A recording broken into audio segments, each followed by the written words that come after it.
Well, this summer we have been on a journey together, looking at some of the ways that God invites us to thrive. The Reverend Ann Four encouraged us to live courageous lives that are centered on the reality of God's certain love for each one of us.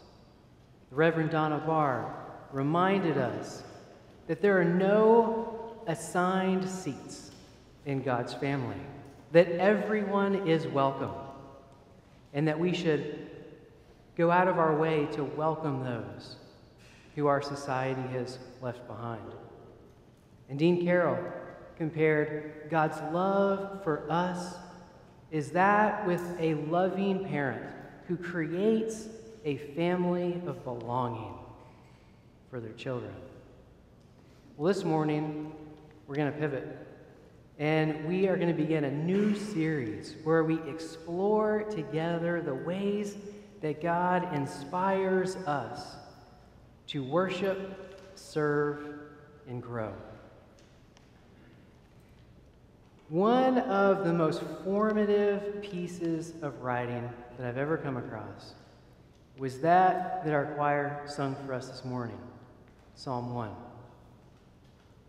Psalm 1 is the very first psalm within the hymnal that is embedded within the Bible.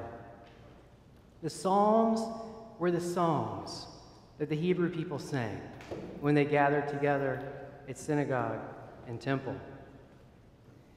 They chanted these songs for hundreds of years, and they gathered them together and made a hymnal. And they passed this hymnal down from generation to generation to generation.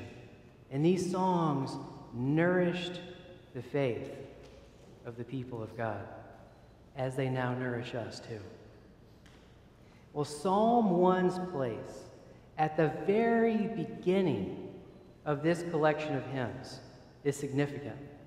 It sets the tone for all of the psalms that come after it. It charts a trajectory for us that shows us what a blessed life of faith looks like. Understanding Psalm 1 is the key to understanding these songs that nourish the people of God and that Jesus himself sang and chanted when he went to synagogue and temple. And it's possible that as Jesus was working with his dad in the carpentry business, when he was getting ready for the day in the mornings, that Jesus sang Psalm 1 to himself. And it formed him, shaped his own spiritual vision of life.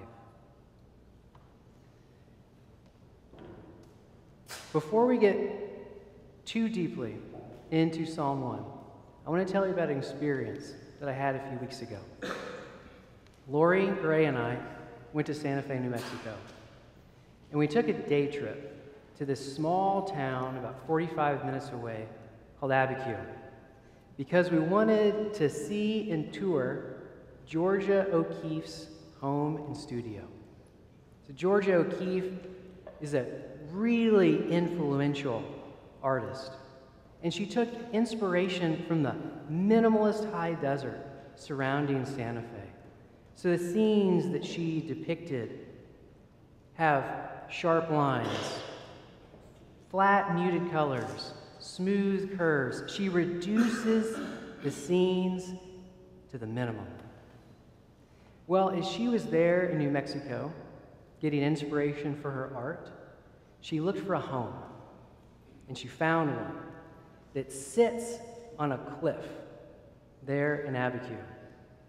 And I looked out of one of her picture windows and saw the scene that she woke up to every morning. It was this huge expanse of flat desert, a hard sky, and the whole thing was ringed by mountains. I would have bought that place for the view. Georgia O'Keeffe bought it for a different reason.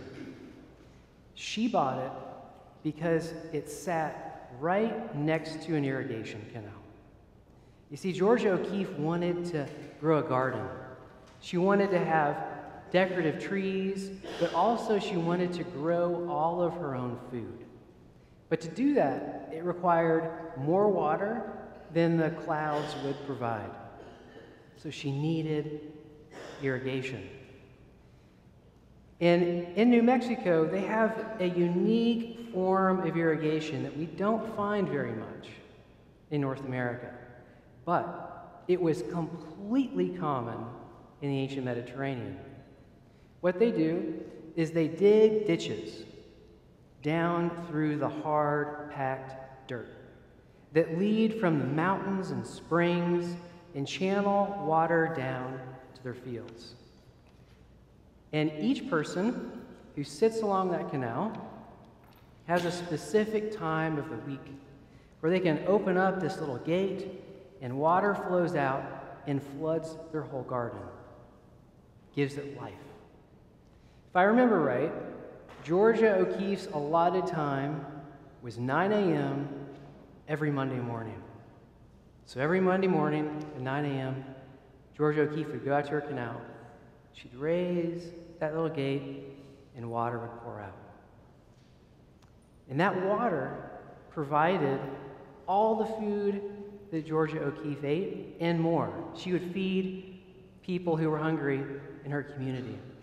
It also allowed her to plant a type of tree in her garden that grew in her garden and nowhere else in the entire state of New Mexico.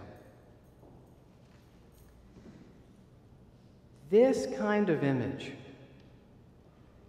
of an irrigation canal nourishing and supporting this tree is at the center of Psalm 1. In Psalm 1, we get an image of this tree that has been purposely planted right beside one of these irrigation canals. And the water that it gives causes this tree to grow tall and strong and bear fruit in the appropriate season. It's a stream that never runs dry, just as Georgia O'Keeffe's